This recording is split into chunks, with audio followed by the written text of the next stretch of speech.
Hello প্রিয় ছাত্রছাত্রীরা, আশা করব যে তোমরা সবাই প্রত্যেকেই খুব ভালো রয়েছো। তো আমরা গত ভিডিওতে আলোচনা করেছি যে কোঠারি কমিশন উচ্চশিক্ষা সম্পর্কে কী ধরনের সুপারিশ করেছিল। তো সেই সুপারিশগুলো আলোচনার মাধ্যমে আমরা কোঠারি কমিশনের প্রায় প্রত্যেকটা অংশ সম্পর্কে সুপারিশ আমরা জেনেছি। তো আজকের ভিডিওতে আমরা এটাই হচ্ছে সর্বশেষ ভিডিও এই কোঠারি কমিশনের ওপরে। আজকে আমরা আর অন্যান্য যে সকল বিষয়ে কোঠারি কমিশন কিছু কিছু সুপারিশ করেছে সেগুলো আমরা মোটামুটি আলোচনা করে নেব। তো মেন যেগুলো আলোচনার কথা ছিল সেগুলো আমরা গত কতগুলো ভিডিও ধরে আমরা আলোচনা করেছি। তোমরা চাইলে সেই ভিডিওগুলো এই ভিডিওর ডেসক্রিপশান থেকে দেখে নিতে পারো। আর আমাদের একটা হোয়াটসঅ্যাপ গ্রুপ রয়েছে, যার লিঙ্ক আমি ডেসক্রিপশানে দিয়ে দেবো। সেখান থেকে তোমরা আমাদের হোয়াটসঅ্যাপ গ্রুপে যুক্ত হয়ে যেতে পারবে, যেখানে তোমাদের এডুকেশান সংক্রান্ত বিভিন্ন সমস্যাগুলোর সমাধান তোমরা অবশ্যই পাবে। আর তোমরা যারা এই চ্যানেলে রয়েছো তোমাদের প্রথমেই বলি যে তোমরা চ্যানেলটিকে সাবস্ক্রাইব করে নাও এবং পাশে থাকা বেল আইকন ক্লিক করে চ্যানেলের সঙ্গে থাকো। তো যাই হোক, আজ আমরা অর্থাৎ আজকের ভিডিওতে কোঠারি কমিশনের আর কিছু অন্যান্য কিছু সুপারিশ যদি থাকে তো সেগুলো নিয়ে আলোচনা করব। ভিডিওটা খুব একটা বড় হবে না, তোমরা পুরো ভিডিওটা দেখতে থাকো। আশা করব যে তোমরা ভিডিও থেকে কিছু না কিছু জানতে পারবে। তো প্রথমে আমরা যেটা নিয়ে আলোচনা করব সেটা হচ্ছে কি,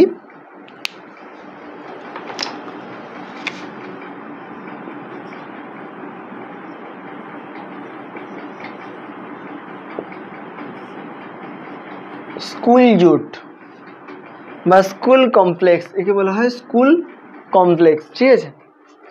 স্কুল জোট অথবা স্কুল কমপ্লেক্স বিষয়টা কি? স্কুল যে জোট কথাটা যদি আমরা একটু লক্ষ্য করি তাহলে দেখব জোট মানে কি। যখন আমরা কেউ বা কোনো বস্তু, কোনো ব্যক্তি, যাই হোক, তারা যদি একসঙ্গে থাকে তাহলে আমরা তাকে জোট বলি। যেমন আদিমকালে মানুষ একা একা থাকতো, তারা যখন জীবজন্তুদের আক্রমণ থেকে বাঁচতে চাইলো তখন তারা একসঙ্গে থাকলো। এই একসঙ্গে থাকাটাকেই বলা হচ্ছে কি জোটবদ্ধ অবস্থা। তো তার পাশে জুড়ে গেছে স্কুল কথাটা শুধুমাত্র। তাহলে স্কুল যদি অনেকগুলো স্কুল একসঙ্গে থাকে তাহলে সেটা নিশ্চয়ই স্কুল জোট। তবে এখানে কিছু ব্যাপার রয়েছে, সেটা হচ্ছে কি, এই স্কুল জোটগুলো গঠিত হবে দুটি পর্যায়ে।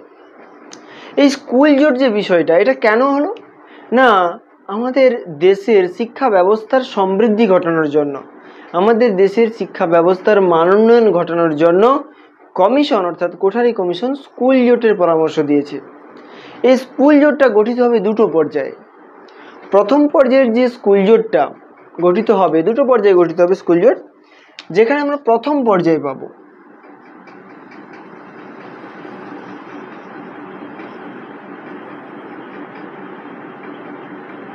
প্রথম পর্যায়ে যে স্কুল জোটটা, সেখানে কি হবে, সেখানে প্রাথমিক বিদ্যালয়কে কেন্দ্র করে, মনে করো উচ্চ প্রাথমিক বিদ্যালয়কে কেন্দ্র করে 8 থেকে 10টি নিম্ন প্রাথমিক বিদ্যালয়কে নিয়ে একটা স্কুল জোট গঠিত হবে। তাহলে প্রথমে যে স্কুল জোটটা গঠিত হবে সেটা 8 থেকে 10টি নিম্ন প্রাথমিক বিদ্যালয়কে নিয়ে তার পরিচালনার দায়িত্বে থাকবে উচ্চ প্রাথমিক বিদ্যালয়। এভাবে একটা স্কুল জোট গঠিত হবে, যেটা কিনা প্রথম পর্যায়ের স্কুল জোট। এবার দ্বিতীয় পর্যায়ের স্কুল জোটটা কি হবে, এখানে মাধ্যমিক বিদ্যালয়কে কেন্দ্র করে পরিচালনার দায়িত্বে থাকবে মাধ্যমিক বিদ্যালয়। তাহলে মাধ্যমিক বিদ্যালয়ের আন্ডারে 15 থেকে 20টা নিম্ন এবং উচ্চ প্রাথমিক বিদ্যালয়কে নিয়ে গঠিত হবে দ্বিতীয় পর্যায়ের স্কুল জোট। তাহলে এই প্রথম পর্যায়ে এবং দ্বিতীয় পর্যায়ের স্কুল জোট গঠন করার সুপারিশ করেছে কোঠারি কমিশন। কেন করেছে সেটা বললাম, যে শিক্ষা ব্যবস্থার মান উন্নয়ন ঘটানোর জন্য। এই স্কুল জোটগুলো যদি থাকে তাহলে কি সুবিধে হবে। তো আর একটা কথা, যে এখানে স্কুল জোট যে তৈরি হবে সেখানে কারা কারা থাকবে। এই যে বললাম মাধ্যমিক বিদ্যালয়, প্রাথমিক বিদ্যালয় মানে উচ্চ প্রাথমিক, নিম্ন প্রাথমিক বিদ্যালয়, এই সমস্ত বিদ্যালয়ের প্রধান শিক্ষক মহাশয়রা থাকবেন। তার পাশাপাশি কতগুলো উচ্চ প্রাথমিক বা নিম্ন প্রাথমিক বিদ্যালয়ের সহকারী শিক্ষকেরা থাকবেন। তার পাশাপাশি জেলা শিক্ষার আধিকারিক যিনি রয়েছেন, শিক্ষা দপ্তরের ব্যক্তি যিনি রয়েছেন, তিনি থাকবেন। তাহলে আরও অন্যান্য সদস্যরা কিন্তু থাকবে, এদেরকে নিয়ে কিন্তু স্কুল জোটটা গঠন করা হবে। এবার এই স্কুল জোট গঠন করলে কি কি সুবিধা হবে? এই যে উচ্চ প্রাথমিককে মূল করে কতগুলো নিম্ন প্রাথমিক বিদ্যালয়কে নিয়ে প্রথম পর্যায়ে স্কুল জোট গঠিত হচ্ছে। তারপরে মাধ্যমিক বিদ্যালয়কে কেন্দ্র করে 15 থেকে 20টা উচ্চ বা নিম্ন প্রাথমিক বিদ্যালয়কে নিয়ে দ্বিতীয় পর্যায়ে স্কুল জোট গঠিত হচ্ছে। এর ফলে কি কি সমস্যা, কি কি সুবিধা হচ্ছে, সমস্যা নয় সুবিধা হচ্ছে কি কি? সুবিধা হচ্ছে কি, প্রত্যেকটা বিদ্যালয়ের মধ্যে একটা সহযোগিতার মনোভাব গড়ে উঠবে। প্রত্যেকটা বিদ্যালয়ে একে অপরের মধ্যে যে সমস্যাগুলো রয়েছে, যদি কোনো একটা বিদ্যালয়ে কোনো সমস্যা থাকে তো সেই বিদ্যালয় অন্য কোনো বিদ্যালয়ের কাছ থেকে সাহায্য চেয়ে নিতে পারে। তাহলে সহযোগী একটা মনোভাব প্রত্যেকটা বিদ্যালয়ের মধ্যে গড়ে উঠবে। প্রত্যেকটা বিদ্যালয়ের মধ্য থেকে বিচ্ছিন্ন যে ধারণা, ব্যক্তিগত স্বার্থান্বেষী যে ধারণা, সেটা কিন্তু বিলুপ্ত হয়ে যাবে। অর্থাৎ কি, প্রত্যেকটা বিদ্যালয়ের মধ্যে যে বিচ্ছিন্ন মনোভাব সেটা কিন্তু দূরীভূত হবে, একটা সহযোগিতার মনোভাব তৈরি হবে। আর কি হবে, বিদ্যালয়কে পরিচালনা করার জন্য পরিকল্পনা গঠন করা যাবে। এখানে প্রধান শিক্ষক মহাশয় তার পাশাপাশি সহকারী যে শিক্ষকরা রয়েছেন তারা মিলে বিদ্যালয়কে কিভাবে পরিচালনা করা যাবে তার একটা সুপরিকল্পনা গঠন করতে পারেন এর মাধ্যমে। আবার প্রত্যেকটা স্কুল জোট কি করবে, নিজেদের উপযোগী বিভিন্ন শিক্ষা সহায়ক উপকরণগুলো প্রস্তুত করতেও মতামত প্রকাশ করতে পারেন অথবা প্রস্তুত করতে অংশগ্রহণও করতে পারেন। তাহলে কিভাবে বিভিন্ন শিক্ষা সহায়ক উপকরণগুলো প্রস্তুত করা হবে সে ব্যাপারেও একটা পরিকল্পনা গ্রহণ করা যেতে পারে। এছাড়াও পুরো বছরের মূল্যায়ন ব্যবস্থা কিভাবে চলবে, সম্পূর্ণ বছর ধরে মূল্যায়ন ব্যবস্থা কিভাবে চলবে সেই মূল্যায়ন সংক্রান্ত পরিকল্পনা কিন্তু স্কুল জোটের প্রত্যেকটা শিক্ষক মিলে সেটাকে পরিচালনা করতে পারেন বা পরিকল্পনা করতে পারেন। এর পাশাপাশি যে টেক্সট বইগুলো রয়েছে সেই টেক্সট বইগুলো কতটা বাস্তব উপযোগী, সেটা কতটা শিক্ষার্থীদের জন্য সহায়ক, সেটার মূল্যায়ন করা যেতে পারে। অর্থাৎ প্রত্যেকটা টেক্সট বইয়ের মূল্যায়ন করা যেতে পারে স্কুল জোটের মাধ্যমে। এছাড়াও যদি মনে হয় যে স্কুল জোটের অন্তর্ভুক্ত যে পাঠ্যক্রম রয়েছে তার মধ্যে কিছু পরিবর্তন করার দরকার আছে, সেটা কিন্তু সবাই মিলে সেই বিষয়টাকে ডিসাইড করতে পারে। অর্থাৎ পাঠ্যক্রমের মধ্যে যদি কোনো পরিবর্তন আনার প্রয়োজন হয় সেটাও আনা যেতে পারে, তবে সরকারি সহায়তায় সেই কাজটা করতে হবে। তাহলে দেখো এতগুলো সুবিধা, এছাড়াও আরো অন্যান্য সুবিধা অনেক রয়েছে। মনে করো আমাদের বিদ্যালয়ে খেলার মাঠ নেই, অন্য বিদ্যালয়ে খেলার মাঠ আছে, আমাদের বিদ্যালয়ের ছাত্রদের নিয়ে গিয়ে সেখানে খেলার মাঠে খেলা করালাম। আবার ধরো মনে করো অন্য বিদ্যালয়ে গ্রন্থাগার নেই, আমাদের বিদ্যালয়ে গ্রন্থাগার রয়েছে, তারা এসে আমাদের গ্রন্থাগারকে ব্যবহার করলো। হয়তো দেখা গেল শিক্ষা সহায়ক উপকরণগুলো আমাদের বিদ্যালয়ে পর্যাপ্ত রয়েছে, অন্য বিদ্যালয়ে রয়েছে হয়তো অল্প রয়েছে, আমরা তাকে কিছুটা সাহায্য করলাম। আবার হয়তো অনেক সময় দেখা যায় যে যে সমস্ত শিক্ষকরা রয়েছেন তারা হচ্ছে কি অল্প প্রশিক্ষণ প্রাপ্ত, সেখানে শিক্ষকদেরও প্রশিক্ষণের ব্যবস্থা করা যেতে পারে, শিক্ষকদেরও সময় উপযোগী শিক্ষার সঙ্গে মিলিয়ে নেওয়া যেতে পারে, সময়ের উপযোগী শিক্ষা প্রশিক্ষণ দেওয়া যেতে পারে শিক্ষকদের এই স্কুল জোটের মাধ্যমে। কোনো বিদ্যালয়ে শিক্ষকের অভাব রয়েছে, সেখানে শিক্ষক অন্য কোনো বিদ্যালয়ের পর্যাপ্ত শিক্ষক গিয়ে সেখানে ক্লাস নিতে পারে, তাহলে এর মাধ্যমে শিক্ষকের যে অভাব সেটাও কিন্তু পূরণ করা সম্ভব। তাহলে এইভাবে কিন্তু স্কুল জোটের মাধ্যমে প্রত্যেকটা ক্ষেত্রে সুবিধা পেতে পারে প্রত্যেকটা বিদ্যালয়। এই জন্য কিন্তু কমিশন এই স্কুল জোটের কথা বলেছিলেন। এটা গেল স্কুল জোট, ঠিক আছে। তো দ্বিতীয় ক্ষেত্রে আমরা যেটা জানবো সেটা হচ্ছে কি নর্মাল স্কুল বা কমন স্কুল।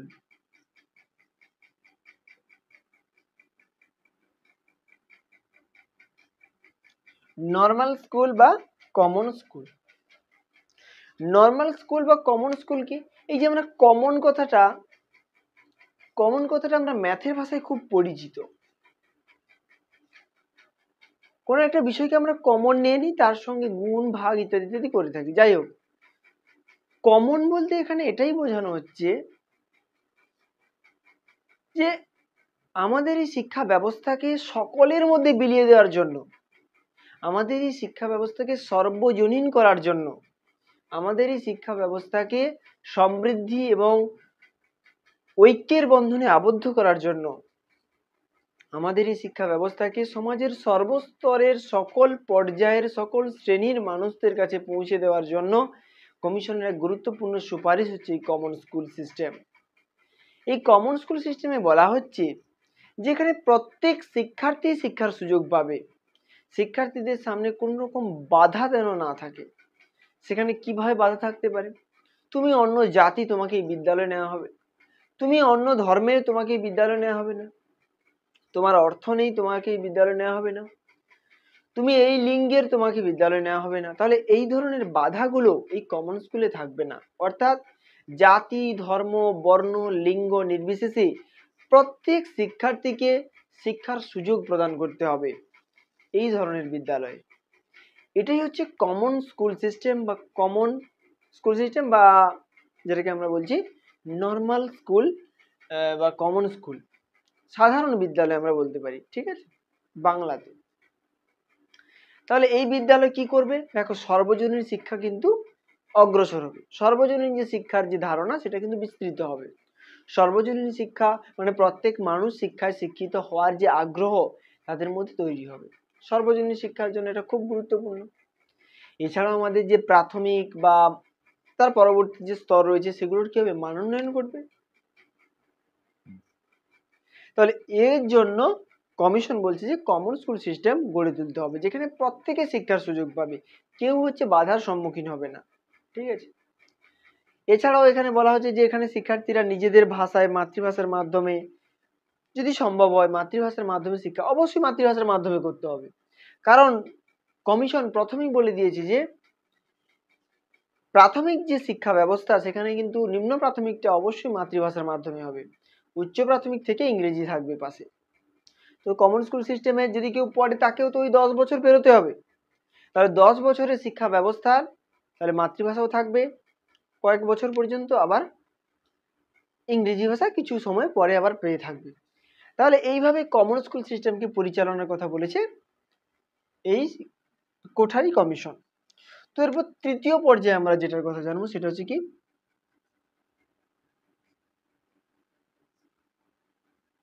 প্রতিবেশী প্রতিবেশী বিদ্যালয়। এই প্রতিবেশী বিদ্যালয়টা কি? মানে neighbour school system, নাইবারহুড school system. তো এই নাইবারহুড স্কুল সিস্টেমটা কি? প্রতিবেশী বিদ্যালয় বলতে বোঝানো হচ্ছে যে আমাদের দেশের মাধ্যমিক হোক, উচ্চ মাধ্যমিক হোক, মানে নিম্ন মাধ্যমিক, উচ্চ মাধ্যমিক, এই ধরনের যে বিদ্যালয় ব্যবস্থা, এখানে না প্রত্যেকটা সমাজস্থ ব্যক্তিবর্গে কিছু বাধা নিষেধ রয়েছে। কোনো জায়গায় বলা হচ্ছে মেয়েদের বিদ্যালয়ে যাওয়া যাবে না, কোনো জায়গায় পরিবারগত কিছু সমস্যা রয়েছে, কিছু সমাজগত সমস্যা রয়েছে, কিছু বিদ্যালয়গত সমস্যা রয়েছে। তাহলে এই সমস্ত সমস্যার সমাধানের জন্য কমিশন বলছে যে প্রতিবেশী বিদ্যালয় তৈরি করতে হবে। এই প্রতিবেশী বিদ্যালয়ের কিন্তু একটাই উদ্দেশ্য। প্রতিবেশী মানে এটা কি? আমার বাড়ির পাশে যে আছে তাকে, তার সঙ্গে আমি মেলামেশা করব।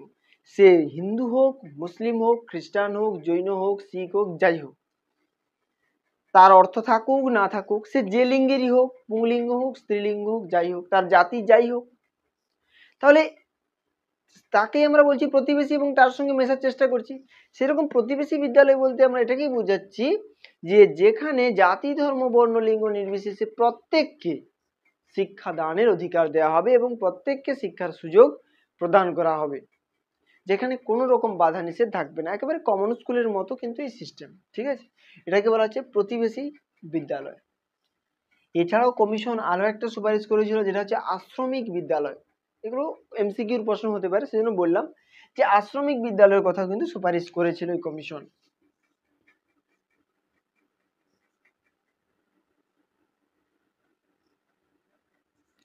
আশ্রমিক বিদ্যালয়ে কি হয়? যারা হচ্ছে পড়াশোনা থেকে বঞ্চিত, তারা হচ্ছে আজ থেকে পড়াশোনার যে ব্যাপার, সেটা হয়তো এখানে সম্ভব হবে। তো এই কারণে কমিশন আশ্রমিক বিদ্যালয়ের কথা কিন্তু বলেছিল। তাহলে দেখো, স্কুল জোট জানলাম, কমন স্কুল জানলাম, প্রতিবেশী বিদ্যালয় জানলাম, তারপর আশ্রমিক বিদ্যালয় যে ছিল, এটা আশ্রমিক, ঠিক আছে। এরপর যেটা জানবো সেটা হচ্ছে কি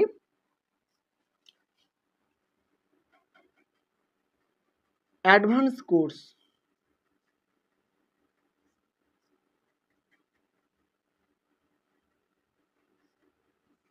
অ্যাডভান্স কোর্সটা কি? প্রথমে একটু বোঝার চেষ্টা করো অ্যাডভান্স কোর্স কি।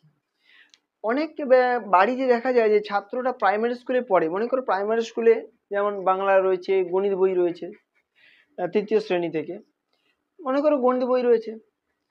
কি হয়, মনে করো সেই ছেলেটা গণিতটা খুব ভালো পড়াশোনা করে, তাকে কি করা হয়, অন্য কোনো উচ্চমানের গণিতের বই নিয়ে এসে তাকে কিন্তু বাড়িতে প্র্যাকটিস করানো হয়। তার মানে কি, গণিতে আরো বেশি জানার জন্য। তাহলে ওই যে আলাদা বইটা নিয়ে আসা হলো, নিয়ে আসার ব্যবস্থা হলো, ওটাকেই বলা হচ্ছে অ্যাডভান্স কোর্স। তো এইরকম ভাবে আমাদের বলা হচ্ছে কমিশনের তরফ থেকে যে আমরা বাংলা, ইংরেজি, বিজ্ঞান, গণিত এই সমস্ত বিষয় কিন্তু অ্যাডভান্স কোর্সের ব্যবস্থা করতে পারি, যেখানে শিক্ষার্থীরা উচ্চ মানের শিক্ষা লাভের অধিকার পাবে এবং এগুলোকে ঐচ্ছিক বিষয় হিসেবে শিক্ষার্থীরা রাখতে পারবে। এটা কিন্তু বাধ্যতামূলক কোনো বিষয়ের মধ্যে থাকবে না। এই অ্যাডভান্স কোর্সের বিষয়গুলো, এগুলো হচ্ছে শিক্ষার্থীরা ঐচ্ছিক বিষয় হিসেবে নিতে পারবে। এগুলো হচ্ছে উচ্চ মানের শিক্ষা, এখান থেকে শিক্ষার্থীরা গ্রহণ করতে পারবে। তাহলে এটা হচ্ছে অ্যাডভান্স কোর্স, ঠিক আছে। এটা হচ্ছে উচ্চমানের শিক্ষা, যেখানে প্রত্যেকটা বইয়ের উপরে অ্যাডভান্স কোর্স হয়। যেমন আমাদের এডুকেশন বই, মনে করো এই একটা এডুকেশন বই, আরো একটা এডুকেশন বই এমন একটা তৈরি করা হলো যেখানে এর থেকে আরো অনেক ডিটেলসে রয়েছে বিষয়গুলো, তাহলে সেটা কিন্তু এর থেকে অ্যাডভান্স। তাহলে সেটা যদি আমি পড়ি, তাহলে এর পাশাপাশি সেটা যদি আমি পড়ি, তাহলে আরো অনেক কিছু জানতে পারবো। তাহলে সেটাকে বলা হচ্ছে যে অ্যাডভান্স কোর্স।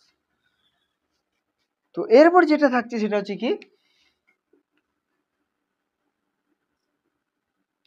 বয়স্ক শিক্ষা।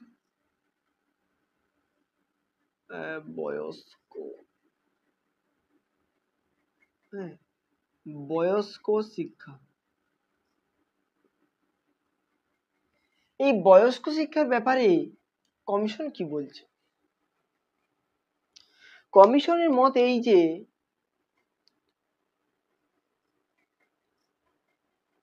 বয়স্ক শিক্ষার জন্য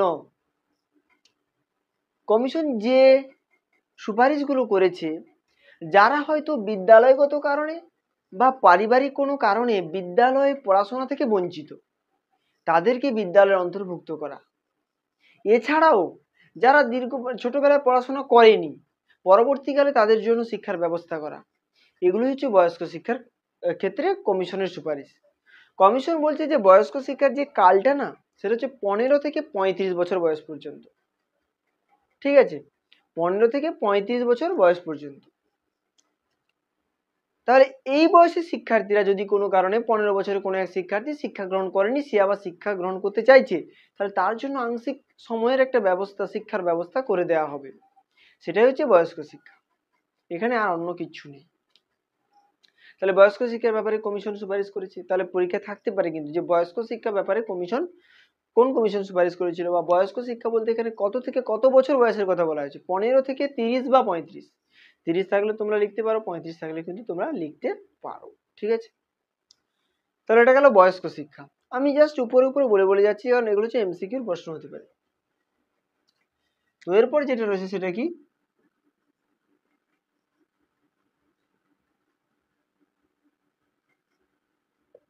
বৃত্তি ও কারিগরি শিক্ষা। বৃত্তি ও কারিগরি শিক্ষায় কমিশন বলতে চাইছে যে শিক্ষার্থীদের জন্য বৃত্তি ও কারিগরি শিক্ষার ব্যবস্থা করতে হবে।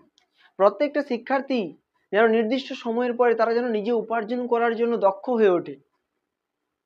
তুমি ভাবো বর্তমান দিনে যে শিক্ষার অবস্থা, সেখানে যারা জেনারেল লাইনে পড়ছে, মানে যারা মানে যারা কি জেনারেল লাইনে পড়াশোনা করছে, যারা কলেজীয় স্তরে শিক্ষা গ্রহণ করছে, তাদের অবস্থা খুব খারাপ। কিন্তু যারা হচ্ছে আইটিআই, আইআইটি, এছাড়াও যে আরো অন্যান্য কোর্সগুলো রয়েছে, তো সেগুলো নিয়ে যারা পড়াশোনা করছে, তারা কিন্তু কোনো না কোনো একটা কাজের সূত্রে কোথাও না কোথাও কাজ পেয়ে যাবে। তো সেই জায়গায় কিন্তু তারা তাদের উপার্জনটা তারা খুব সহজেই করতে পারবে। তো এই বিষয়টাকে কমিশন বলতে চাইছে যে সবার জন্য যেন একটা কারিগরি শিক্ষার ব্যবস্থা থাকে, যেখানে শিক্ষার্থীরা চাইলে অংশগ্রহণ করতে পারবে। তো সেখানে বলা হয় যে নিম্ন মাধ্যমিক স্তরে মিনিমাম 20% এবং উচ্চ মাধ্যমিক স্তরের মিনিমাম 50% শিক্ষার্থীদের জন্য যাতে এই বৃত্তি ও কারিগরি শিক্ষার ব্যবস্থা করা যায়, তার জন্য সুপারিশ করেছে কমিশন। তাহলে এখান থেকে এমসিকিউ থাকতে পারে। তবে এটা ঠিক কথা যে এই যে সুপারিশটা করেছে 20% এবং 50%, এটা কিন্তু 1986 সালের মধ্যে। কি বললাম? কারণ 1964-66 তার সুপারিশ করে, তার পরবর্তী 20 বছরের মধ্যে, মানে 1986 সালের মধ্যে যেন নিম্ন মাধ্যমিক স্তরে 20% এবং উচ্চ মাধ্যমিক স্তরে 50% শিক্ষার্থীদের বৃত্তীয় কারিগরি শিক্ষাকে নিশ্চিত করা হয়। তো এটা হচ্ছে কারিগরি শিক্ষার বিভিন্ন প্রতিষ্ঠান। এছাড়াও বলেছি যে গ্রামাঞ্চলে বিভিন্ন কারিগরি শিক্ষা প্রতিষ্ঠান গড়ে তুলতে হবে। পলিটেকনিক যে বিদ্যালয়গুলো রয়েছে সেগুলোকে পলিটেকনিক মানে কি বলা যায়, কারিগরি বিদ্যালয়ে রূপান্তরিত করতে হবে। বিভিন্ন জায়গায় আইআইটি, আইটিআই এই প্রতিষ্ঠানগুলোকে গড়ে তুলতে হবে। এরকমভাবে সুপারিশগুলো করেছে এবং সেগুলোর মানোন্নয়ন ঘটাতে হবে। ঠিক আছে, তাহলে এগুলো মোটামুটি গিয়ে কোঠারি কমিশন বৃত্তীয় কারিগরি শিক্ষা সম্পর্কিত সুপারিশ। তো এরপর যেটা আমরা দেখবো সেটা হচ্ছে কি নারী শিক্ষা।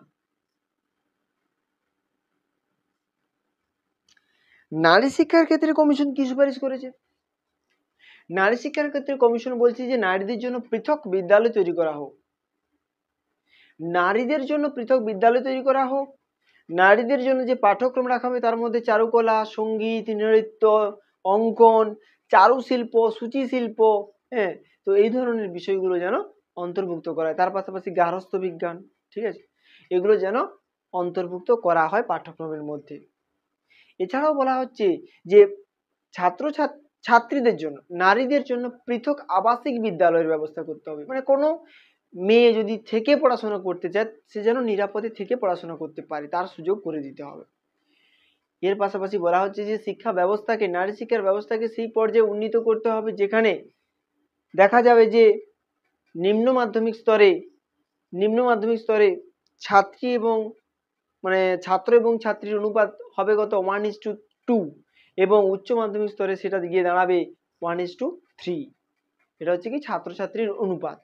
তাহলে এই অনুপাতে কিন্তু ছাত্রীদের এমনভাবে সুযোগ প্রদান করতে হবে বা তাদের জন্য এমন ব্যবস্থা গ্রহণ করতে হবে যেন এই অনুপাতে তারা হচ্ছে পড়াশোনা করতে পারে। ঠিক আছে, তাহলে নারী শিক্ষার ক্ষেত্রে এইরকম সুপারিশটা করেছে। এখান থেকে কিন্তু এমসিকিউর প্রশ্ন থাকতে পারে যে নারী শিক্ষার জন্য ওই যে অনুপাতের ব্যাপারটা, এখান থেকে একটা প্রশ্ন থাকতে পারে।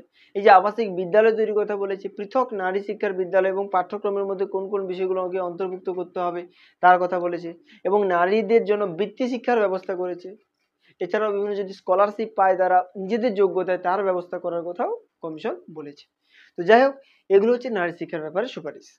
স্কলারশিপ বলতে এখানে বৃত্তি পাওয়ার সুযোগ যদি তারা পেয়ে থাকে। মনে করো এখানে তারা সূচিশিল্প, ওই যে বিভিন্ন কারিগরি যে শিল্পগুলো কথা বলা হলো, কারিগরি ঠিক নয়, হাতের কাজ সহজে বিভিন্ন বলা হলো, তো সেগুলোর মাধ্যমে যদি তারা কিছু উপার্জন করতে পারে, তার যদি কোনো মানে কি বলে পথ থাকে, উপায় থাকে, সেখানে যেন ছাত্রীদেরকে অংশগ্রহণের সুযোগ দেওয়া হয়। তো এই বিষয়টা। এরপরে কি সমসুযোগ। সমসুযোগ বলতে একটাই কথা যে শিক্ষাক্ষেত্রে সমসুযোগ। এখানে কমিশন বলতে চাইছে যে প্রত্যেক শিক্ষার্থীকে সমসুযোগ দিতে হবে। প্রত্যেক শিক্ষার্থী যেন শিক্ষাক্ষেত্রে সমান সুযোগ পায়, কাউকে যেন না বঞ্চিত করা হয়। সে জাতি, ধর্ম, বর্ণ, লিঙ্গ নির্বিশেষে প্রত্যেক শিক্ষার্থীর যেন সমান সুযোগ থাকে শিক্ষাক্ষেত্রে। তার জন্য কমিশন বলছে যে একেবারে উচ্চতর মাধ্যমিক পর্যন্ত, মানে তুমি ভাবতে পারো যে একেবারে প্রথম শ্রেণী থেকে একেবারে 12 পর্যন্ত পুরো শিক্ষা ব্যবস্থাটাকে অবৈতনিক এবং বাধ্যতামূলক, অবৈতনিক করার কথা বলা হয়েছে। অবৈতনিক কথা, বাধ্যতামূলক নয়, অবৈতনিক কথা। তবে 6 থেকে 14 বছর পর্যন্ত অবৈতনিক এবং বাধ্যতামূলক করার কথা বলা হয়েছে। কমিশন বলছে যে ওই অষ্টম শ্রেণী না করে ওটাকে একবারে 12 পর্যন্ত যেন ওটাকে অবৈতনিক করা হয়, কোনো বেতন না নিয়ে যেন শিক্ষার্থীদেরকে পড়ানোর ব্যবস্থা করা হয়। কিন্তু যদিও তা সম্ভব হয়নি, কারণ আমাদের 10 মানে 8 পর থেকে আমাদের অনেক বই কিনতে হয়। বিদ্যালয় থেকে 2-3টে বই দেওয়া হয়, বাদ বাকি বইগুলো কিন্তু আমাদের কিনতে হয়। তাহলে ওটা কিন্তু অবৈতনিক হলো না। তো যাই হোক, কমিশন এমনটা বলছে। আর বলছে ওই যে বললাম জাতিগত দিক থেকে বা ধর্মীয় দিক থেকে বা লিঙ্গগত দিক থেকে যেন কাউকে না বঞ্চিত করা হয়। আর কি না, ছাত্রছাত্রীদের জন্য বিশেষ সুযোগ সুবিধার জন্য ব্যবস্থা থাকে, সেখানে যেন প্রত্যেকে সমস্ত ক্ষেত্রে সমান সুযোগ পায়। কাউকে যেন না সেই সুযোগ থেকে বঞ্চিত করা হয়। তাহলে কমিশন এই ব্যবস্থাগুলো বলেছে কোথায়? সম সুযোগের ক্ষেত্রে, মানে শিক্ষা ব্যবস্থায় সম সুযোগের ক্ষেত্রে। ঠিক আছে, তো এগুলো মোটামুটি হচ্ছে কমিশনের বিভিন্ন সুপারিশ, যেগুলো আমরা জানলাম। মোটামুটি আজকে যে সুপারিশগুলো আমরা জানলাম, এগুলো থেকে মোটামুটি এমসিকিউ আসতে পারে, সেজন্য আলোচনা করা হলো। তো যাই হোক, আজকে যে ভিডিওতে আমরা যে কথাগুলো নিয়ে আলোচনা করলাম, সেখান থেকে আমি দু একটা প্রশ্ন বলছি, তোমরা চাইলে এটা উত্তর দিতে পারো। প্রথম যে প্রশ্ন সেটা হচ্ছে এটা, যে কমিশন স্কুল জোটের ক্ষেত্রে, স্কুল জোট গঠনের ক্ষেত্রে প্রথম পর্যায় এবং দ্বিতীয় পর্যায় স্তরে, বা শুধু প্রথম পর্যায় স্তরে, কোন ধরনের বিদ্যালয়কে কেন্দ্র করে কোন ধরনের বিদ্যালয় কতগুলো নেওয়ার কথা বলেছেন? এটা প্রথম প্রশ্ন। দ্বিতীয় প্রশ্ন হচ্ছে, কমন স্কুল সিস্টেমের মূল উদ্দেশ্য কি? তৃতীয় প্রশ্ন, অ্যাডভান্স কোর্স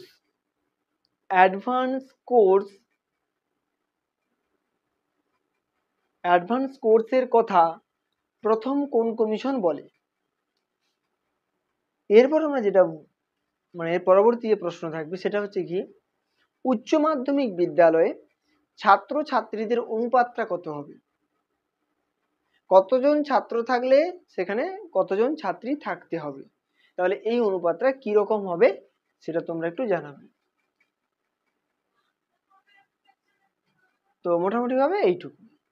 তো যাই হোক, আজকের ভিডিওর মাধ্যমে আমরা পুরো কোঠারি কমিশনের আলোচনা এখানেই শেষ করলাম। তো পরবর্তী ভিডিওতে আমরা পরবর্তী যে কমিশন রয়েছে, শিক্ষানীতি রয়েছে, সেগুলো নিয়ে আমরা আলোচনা করব। ততক্ষণ পর্যন্ত সুস্থ থেকো, ভালো থেকো।